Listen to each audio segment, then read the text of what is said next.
So Nintendo decided to randomly drop a fucking direct without any warning, and of fucking course it had Smash and Pokemon news. So you all know what that means. My late ass has to cover it, so let's fucking go, I guess.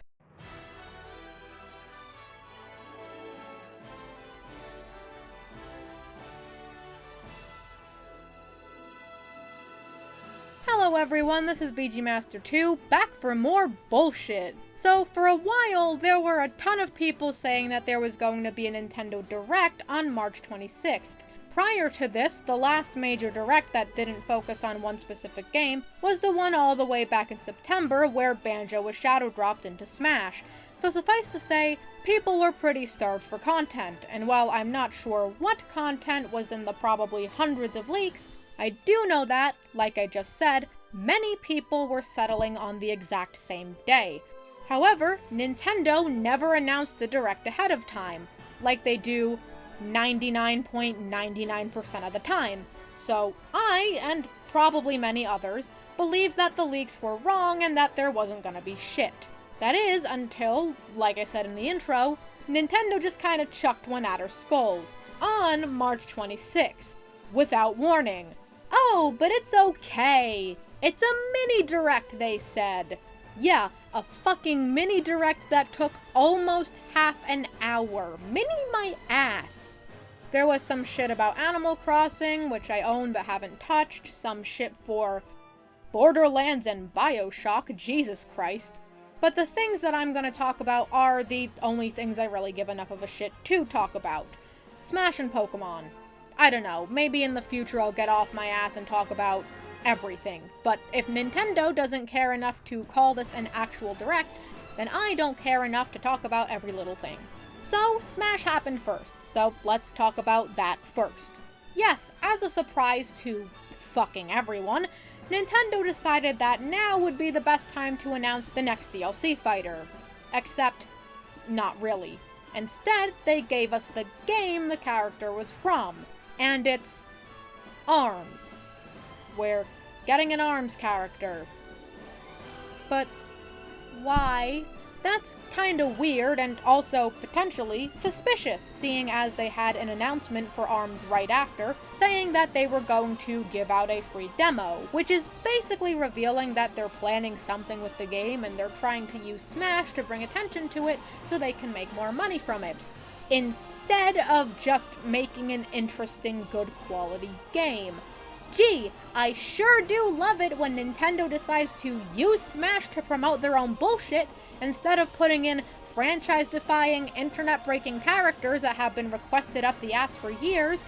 That's fucking great. And like I said, they didn't say which one. They just kinda showed us the list of all the playable characters and went, yep, it's gonna be one of these. Have fun losing your mind trying to decipher our purposefully cryptic bullshit. They're probably gonna have it be a whole batch of characters with essentially the same base model. So like what they did with Bowser Jr. and what they half did with Hero. Since it's a first-party property, I'm kinda expecting that all of the different costumes are gonna be their own different character. All 8. So, Ribbon Girl, the ninja, what the fuck is his name? Ninjara, Min Min, Twintel, maybe Helix, not Lola, please God. Springtron, I keep wanting to say Trap. The fucking green-haired lady who's the main antagonist that they didn't even put in the base game, they added her in a patch. And maybe Springman.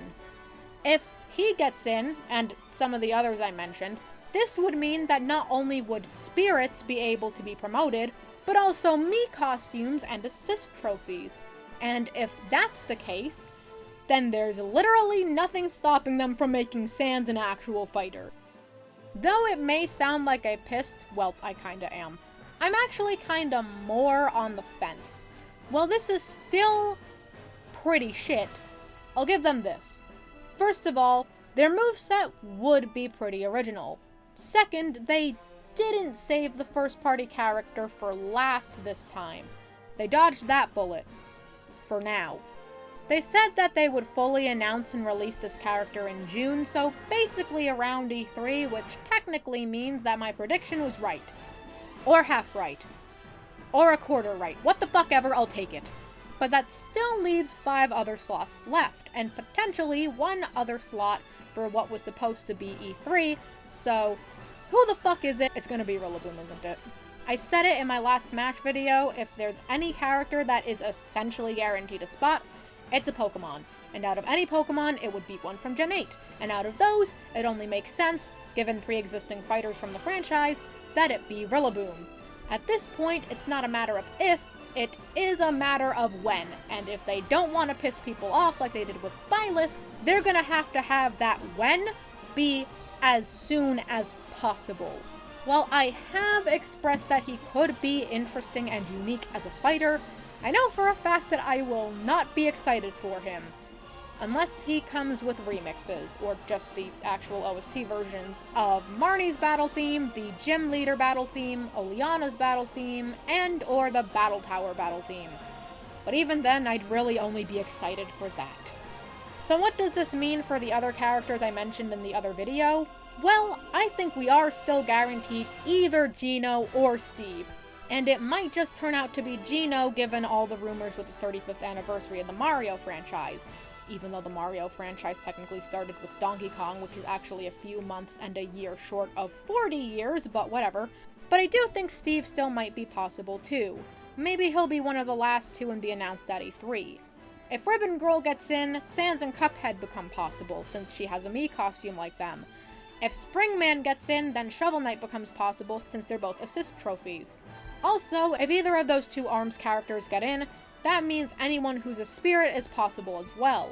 While I don't think Cuphead would get in, seeing as his costume came out just a little bit ago, I wouldn't mind getting a Shovel Knight, even if he is just Nintendo's bitch, but I would love to get Sans.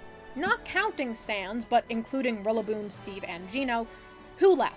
Well, I've mentioned Sora, but he would be our 3rd Square Enix DLC, our 4th Square Enix character, and the 2nd Square Enix character in one pack if Geno is happening. Also, the Disney of somewhere might be being a bitch, so I don't know. I would love if Jibanyan made it, but I've explained in the prior video why I don't think that's happening. Agumon is possible, though not really likely, and it would probably get poor baby Game Freak upset. And Waluigi would be godlike, but he'd be our 3rd first-party character, assuming Rillaboom's in. So I guess it might just end up being normie picks like Crash or Dante or Doomguy. But, I mean, there's also another option. So, in my prior video, I made a few jokes about Freddy Fazbear getting in as a Mii Brawler costume, and I was actually being serious. I think that's a real possibility. But the more I think about it, the more convinced I am that, yeah, something might be going on. And I really hate to say it, which is rich, seeing as I was completely for the series getting represented, but there is a reason why I'll get into in a second that isn't because FNAF, and FNAF is stupid. I genuinely think Freddy might get in as a fighter. Why? Well, I might just be pulling this out of my ass, but hear me out. I've said before how Five Nights at Freddy's 1 through 4 have been released for all 3 major consoles, and that 1 and 2 have sold really well specifically on the Switch. And, as I was making this video, 5, 6, and VR have been ported too, with a game slated to come out in 2021 for the PS5 and a physical bundle of 1 through 5 getting announced for all consoles for January, as well as a physical release of VR for PlayStation and Switch. Holy shit, that's a lot, and holy shit was I slacking. Whether I or anyone likes it or not, it's basically a fact that Five Nights at Freddy's is popular with children, and children, again, whether we like it or not, are a big part of Nintendo's target audience. So, I don't think it's far-fetched to say that Nintendo would want to live vicariously through Five Nights at Freddy's, especially since Nintendo doesn't have their own flagship horror title, in order to make some extra cash. So when you put all of that together, as well as the fact that they've put characters into Ultimate specifically for promotional purposes alone already, and that Nintendo has confirmed with Sans and Cuphead that people want indie shit in Smash, and that FNAF seems to be going through some sort of resurgence, yeah, I'm fucking terrified. Oh, and don't give me any, well, Freddy wouldn't work in Smash because this and this, because it literally doesn't matter. Nintendo doesn't care if you think it can or can't work. Nintendo doesn't care if you want it or not. It's down to Nintendo. If they want it, they will make it happen. Now, why would I be not so happy about this? Basically for the same reason I kind of don't want Doomguy. I'm not a fan of many of Scott's actions, for reasons I'll reveal in future videos. Hint, hint. And I feel like giving him a Fighter's Pass fighter slot would be giving him validation for things he should be receiving negative consequences for. Just like how I'm sure some people feel with Bethesda, and how I feel with Game Freak. Also, while it could never be as much of a shitstorm as Byleth, and though there are people that want it, there would probably be a bit of an uproar.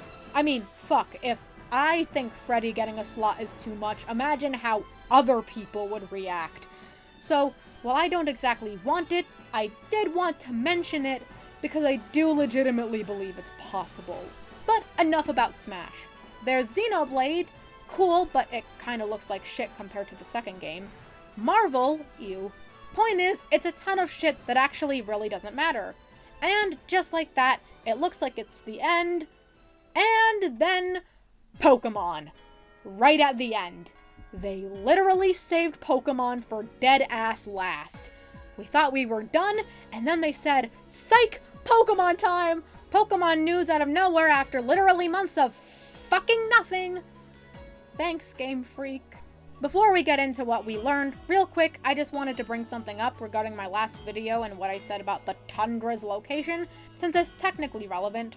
So apparently there was a tweet made by Pokemon Twitter UK that the Crown Tundra is going to be based on Scotland, which I would like to say is bullshit. I mean, the only place they said this was the UK Twitter account. I checked. Would it be weird if they were lying about this? Yeah, it would essentially mean that they only said it to emotionally manipulate the Scots into being excited, even though they already thought they were being represented when they weren't with the main region. But I say this because it literally can't be Scotland. The only super fucking mountainous place in Scotland other than its border with England, the Cheviot Hills I mentioned before, is the tip of the country. Sure, there's some mountains right after the Cheviot Hills, but guess what? The area that the currently lowest known point in Galar represents is really far away from the border of the country, and said area is also just as mountainous as the mountains in Scotland right behind the border. So the only way it could be Scotland is if they literally did the entire country, which, you know, is region-sized. It could make for its own generation. I mean, I guess if Game Freak wanted to, whatever, but it kinda fucks the geography of the Pokemon world a bit, where most big countries were their own sustainable region. I mean, I guess it's been fucked before, with the first 4 gens all being sections of Japan and Unova only being a small section of New York. But on a different note, the note of making money, which we know Game Freak loves to do, this would mean they would lose their chance to milk the fuck out of Scotland. Leaving Scotland for a later region means more potential for more generations, which they know that even if the game is shit, retards will buy, and thus it means more money. You're telling me that for this one split second they stopped caring about their financial future? I find that hard to believe. Unlike Isle of Armor, we don't have the map for the Tundra yet, so everything's up in the air, but still, might as well mention it. Hey, this is VG Master 2 from the future, here to say that all of what I just said doesn't fucking matter because Game Freak actually literally wasted all of Scotland for the Crown Tundra. Like I said, it's fine, it is kinda like its own region technically, but also, like I said, I don't understand why they would just throw all of that potential away. I mean, they literally expanded the fuck out of England and Wales and then just said, fuck you, Scotland, you're relegated to a tiny fucking DLC map. So, I honestly feel the worst for the Scots, really. In the very least, they haven't touched Ireland, and chances are they're going to group Northern Ireland with the rest of the landmass as one region, which is honestly fine by me. So that can be its own region. I'm just more surprised at their decision than anything. Like I said, I guess they stopped caring about their financial future long enough to make that decision. Or they knew that they'd be fine since people are retarded and would buy it. Anyway, just wanted to mention it in this video since I'm not reviewing the game anytime soon and it was relevant. Now, back to me talking about outdated things that happened months ago. And as I literally just said, they revealed what the basic outline of the island is, and yep, it's the Isle of Man. Other than that, we actually didn't learn much else, except for how to evolve Kubfu. Turns out there are two towers, the Tower of Darkness and the Tower of Waters, and depending on which one you choose, yes, you can only choose one, Kubfu will evolve into one of its forms once you complete it, Single Strike from Darkness and Rapid Strike from Waters. Also, you can only challenge the tower with Kubfu and only Kubfu, so basically you either need to grind or pray that Game Freak finally found out how balancing works. But I mean, that's only if you get the DLC, and who the fuck would get the shitty DLC to a shitty game, right? The only other thing we learned is some small shit about the starters' maxes. You get them after completing the campaign of the island. How the fuck they expect that lore to work, I have no idea, given that Pokemon capable of G-maxing don't have the ability to D-max like the starters do. They auto G-max, but whatever. Rillaboom's signature max move is Drum Solo, which is fucking perfect for a final smash, damn it. Cinderace's is Fireball, oh gee, really could have never fucking guessed. And Inteleon's is Hydro Snipe, aka actually just shooting someone with a gun. Holy shit, I'm beside myself. These moves completely nullify all abilities that your opponents have, so balancing be damned.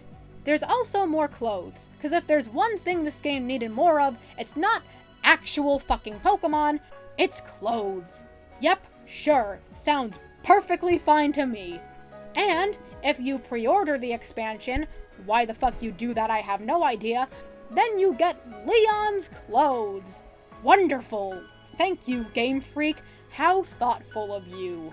And that's fucking it. No new Pokemon, no in-depth looks into new characters or previously announced characters new to the past, no locations other than the Twin Towers, oh fuck, not even a release date. Just shape of whole island, towers, gimmick moves, and clothes. All with the promise that it's gonna come out by the end of June.